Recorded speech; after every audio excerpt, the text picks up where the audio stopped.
Comment transformer une idée de film en un projet capable de convaincre producteurs, diffuseurs et publics?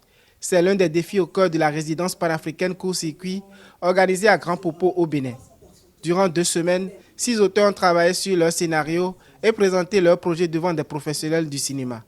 Le 24 juin, après les séances de pitch, la masterclass entre fiction et documentaire, Construire un regard singulier dans le court-métrage, a ouvert un espace de réflexion sur la manière de raconter les réalités africaines à travers le cinéma.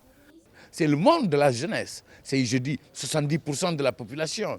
Donc c'est extrêmement important qu'on écoute leur voix, mais qu'on écoute leur voix pour pouvoir définir les voies de développement.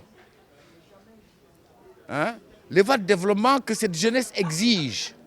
Parce que cette jeunesse a l'âge de toutes les jeunesses du monde.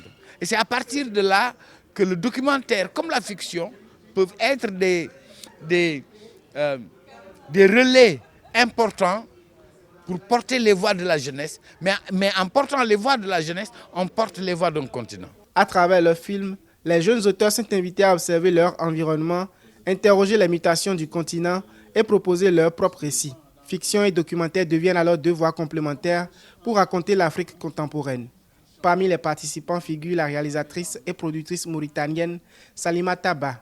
Venue défendre son projet documentaire du tissu à la corde, elle cherchait avant tout à renforcer la structure narrative et l'écriture visuelle de son film. C'est un film portrait d'une artiste plasticienne qui s'appelle Amiso en Mauritanie, qui a transformé en fait des traumas qu'elle a eus en force qu'elle transmet, qu'elle crie, qui a créé un espace à partir de ses propres fonds qui touche à beaucoup d'art de par ce film. Je rends hommage à cette dame que j'apprécie beaucoup, qui se bat contre des chaînes. D'ailleurs, l'idée du tissu à la corde, je pars du principe qu'on vient tous en tissu et que c'est souvent la société qui nous enchaîne. Pour les organisateurs, cette phase de maturation des projets constitue la raison d'être de Court-Circuit. On a la grâce d'avoir déjà un premier projet financé et réalisé, fini, qui ira bientôt en circuit. On a 2 projets qui iront en production bientôt.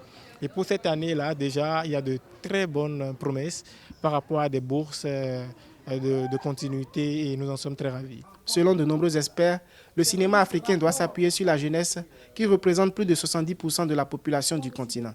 Ils appellent à un renforcement des investissements dans la formation et l'accompagnement afin de permettre à cette génération de raconter ses propres réalités.